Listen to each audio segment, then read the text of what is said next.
ابھی ایک شادی ہوئی تھی وہ ماسٹر ٹائل والوں کی اور جلال سنز والوں کی. اس شادی پہ مولانا طارق جمیل صاحب گئے تھے. انہوں نے جا کے وہاں نکاح پڑھایا تھا اور بیان کیا تھا. اب اس پہ جو ایک کوئی اینکر ہے، اینکر، اس نے شروع کر دیا کہ جی یہ مولانا طارق بڑی مہنگی شادی ہوئی، 200 کروڑ روپے لگ گیا اس پہ، مولانا طارق جمیل نے 10 لاکھ روپے لیا نکاح پڑھانے کا ہی. اب جو کہ اینکروں کا مسئلہ یہ ہے کہ کچھ اینکروں میں سے کچھ اینکر لوگ ایسے ہیں، صحافی کچھ ایسے ہیں جن کا یہ یقین ہے کہ ہم نے نہ تو ہم نے مرنا ہے، اگر مر بھی گئے تو ہم نے کون سا اللہ کے سامنے جانا ہے. ہم مر گئے تو ہم امریکہ چلے جائیں گے، بس وہاں جا کر رہنے لگ جائیں گے کہ ہم نے کون سا اللہ کے سامنے پیش ہونا ہے، جو مرضی کہو. ایک اینکر کا اللہ بھلا کرے وہ کہیں گیا ہے، وہ کہیں گیا، ہٹا ہی نہیں کہ 10 لاکھ روپے لیا، 10 لاکھ روپے لیا، 10 لاکھ روپے، نہ اس کو پتہ ہے. حالانکہ بہتان لگانا، کسی پہ بہتان لگانے کا گناہ پتہ چل جائے تو میرا خیال دنیا میں آدمی کبھی کسی کے بارے میں بات نہیں کرے گا. خیر وہ کہتا رہا. اور ہندوستان کے ایک بزرگ ہیں مولانا سجاد نعمانی صاحب. اس وقت میں آپ کی خدمت میں دکھے دل کے ساتھ حاضر ہوا. اس رنج و غم اور افسوس کا سبب ایک ایسی شادی کی تقریب کی خبر ہے جس میں شاید اسراف اور فضول خرچی کا عالمی نہیں تو ملکی ریکارڈ تو ضرور توڑ دیا گیا ہے. چند دنوں سے یہ خبریں آنی شروع ہوئیں کہ پاکستان کے کسی شہر میں ایک شادی میں 2 ارب روپیہ 200 کروڑ روپے خرچ ہوئے. شاید آپ لوگ اندازہ نہ کر سکیں کہ اس خبر کو سن کر کتنی سخت تکلیف پہنچی، کتنا دکھ ہوا. ایک ایسے دور میں جس میں کہ امت مسلمہ کی اکثریت غربت کی لکیر سے نیچے کی زندگی گزار رہی، اور ایک ایسے ملک میں اور ایک ایسے زمانے میں جو عالمی وبا کی وجہ سے خاص طور پر جس میں لاکھوں وہ لوگ جن کے پاس روزگار تھا وہ بھی بے روزگار ہو گئے. ایسے دور میں اور دھوم دھام سے اور ایسی شادی جس میں سونے کے ورق میں لپیٹ کر قسم قسم کی مٹھائیاں تقسیم کی گئیں، اور جو تصویریں اور تفصیلات آئی ہیں وہ ناقابل دید ہیں، ناقابل بیان ہیں، ناقابل برداشت ہیں. من رأى منکم منکرا، جو تم میں سے کوئی منکر دیکھے تو اس کو روکنے کی کوشش کرے.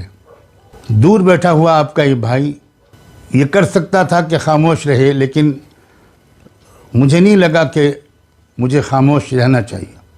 وہاں کے حضرات اہل علم و درد ضرور اس پر اظہار خیال کر رہے ہوں گے، اور وہ مجھ سے زیادہ مؤثر بھی ہیں، لائق احترام بھی ہیں، اللہ کا قرب بھی ان کو نصیب ہے.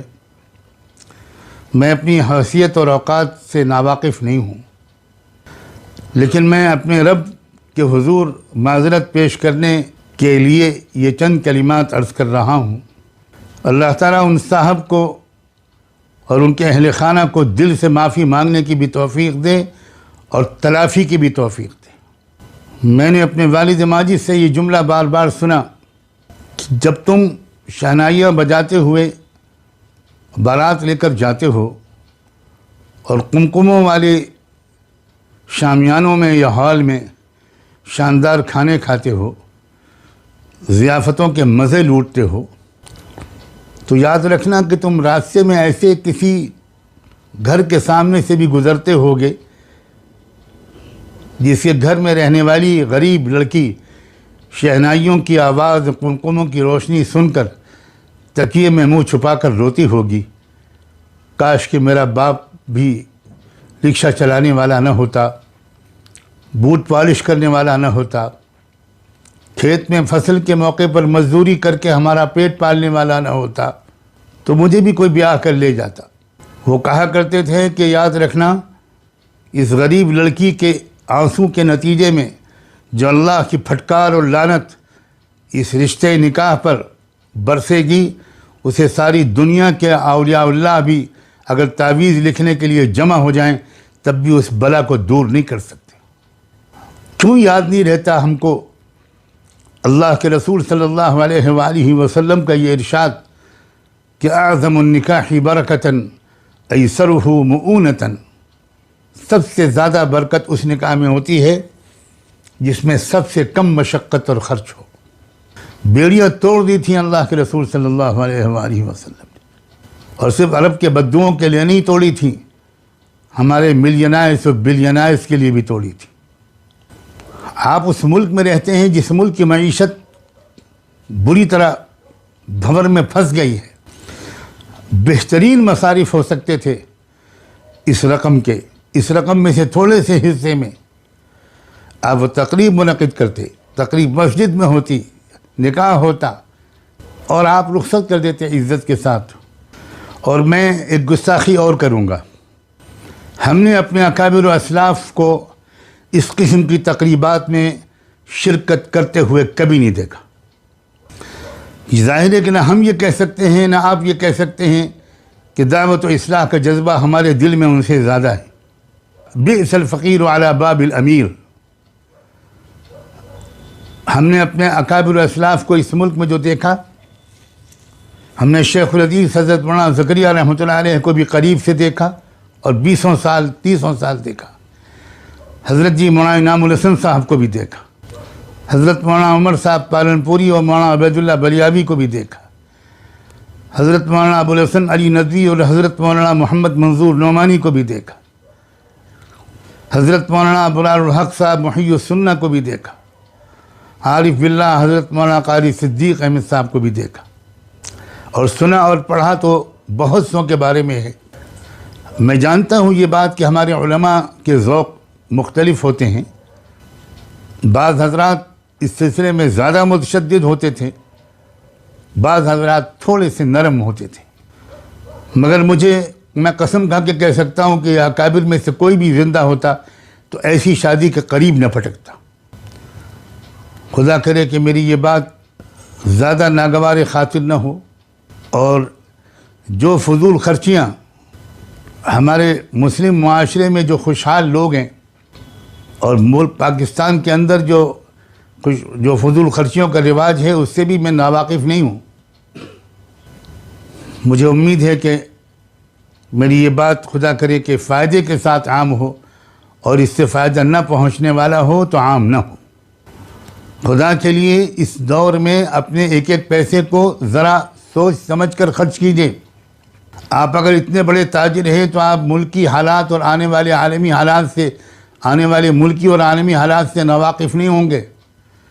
بہت بڑی بڑی جنگیں ہمارے سروں پر مسلط ہونے والی ہیں، اور نہایت بھیانک قسم کے زلزلے، طوفان، سیلاب، قحط، خشک سالی، نہ جانے کیا کیا عالمی بازار کی کساد بازاری، کیا کیا ہونے والا ہے۔ کون پڑھا لکھا آدمی آنے والے دنوں کی مصیبتوں سے واقف نہیں ہے؟ ایسے وہ لوگ جن کو اللہ نے اتنی دولت سے نوازا تھا، انہیں چاہیے تھا کہ وہ اگلے 20، 30، 40 سال کے لیے کوئی پلاننگ کرتے، کوآپریٹو سسٹم وجود میں لاتے، اور جو غریب نادار لوگ ہیں ان کے لیے مستقل طور پر لقمہ حیات فراہم ہوتا رہے، اس کے بندوبست کرتے، بجائے اس کے کہ وہ اس قدر دکھاوے پر اپنا مال اس طرح نالیوں میں بہا دیتے۔ اللہ تعالی ہم سب کو استغفار کی، اپنے رویوں کو درست کرنے کی اور معافی مانگنے کی اور تلافی کرنے کی توفیق عطا فرمائے۔ وآخر دعوانا ان الحمد للہ رب العالمین۔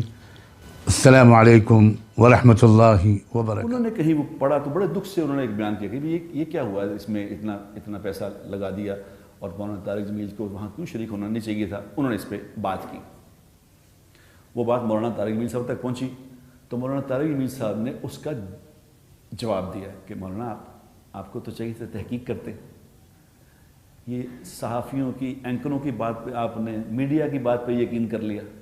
میڈیا تو جھوٹ ہی جھوٹ ہے سارا، الا ماشاء اللہ۔ آپ نے مجھ سے کیوں نہ پوچھا، آپ نے جھوٹ پہ کیسے اپنا ساری بات کر دی؟ میں نے کوئی پیسہ نہیں لیا وہاں جانے کا، وہ تو میرے 28 سال سے دوست تھے، ان کے گھر جانے، پھر میں بات کرنے گیا تھا، میں نے بات کی وہاں جا کے اپنی، مجھے تو کرنی ہے بات۔ یہ انہوں نے ایک وضاحتی بیان دی۔ اب جب وضاحتی بیان آیا تو میں نے مولانا سجاد نعمانی صاحب کا دوبارہ ان کا جواب سنا، جس سے میری نظر میں ان کی عزت اگر یہاں تھی نا تو آسمان پہ چلی گئی۔ انہوں نے فوراً جواب دیا کہ میں معافی چاہتا ہوں، مجھ سے غلطی ہو گئی، مجھے ایسا نہیں کرنا چاہیے۔ مانگی انہوں نے معافی، سمجھایا پوری امت کو کہ کبھی کسی سے اگر کوئی اونچ نیچ ہو جائے تو غلطی سے کوئی بات ہوئی تو معافی مانگ لیا کرو، یہ سمجھایا انہوں نے پوری دنیا کو۔ ہم معافی مانگتے ہیں؟ بتاؤ۔ ہمارے لیے سب سے بڑا مسئلہ ہے کہ میں کوئی غلط بات کر کے میں اسے معافی مانگ لوں، کس طرح ہو سکتا؟ بٹ جو ہے اٹ صرف ڈائی جاؤ۔ یہ باتیں میں نے عربوں میں دیکھی ہے، عرب ایسے بڑی قوم نہیں بنے، وہ کوئی بات کر دیں، اگر ان کو پتہ چل جائے کہ جو میں نے کہی تھی بات وہ غلط ہے، فوراً کہیں گے میں معاف کر دوں، معافی دے دوں۔ یہ دوبارہ میں نے ہندوستان والوں میں دیکھا، اللہ ان کے درجے بلند کرے، اللہ ان کو بہت جزائے خیر دے، بڑا دل ٹھنڈا کیا میرا سجاد نعمانی صاحب، وہ بڑے باپ کے بیٹے ہیں، مولانا منظور نعمانی صاحب رحمۃ اللہ تعالیٰ علیہ کی اولاد ہیں، انہوں نے ثابت کیا کہ ہاں یہ ہوتا ہے خاندان، یہ ہوتا ہے خون۔ تو میرے لیے سبق ہے، آپ کے لیے بھی سبق ہے کہ غلطی ہو جاتی ہے انسان سے، بڑی بات نہیں، غلطی ہونا بڑی بات نہیں، ہو جائے تو کیا کیا کرو؟ معافی مانگو۔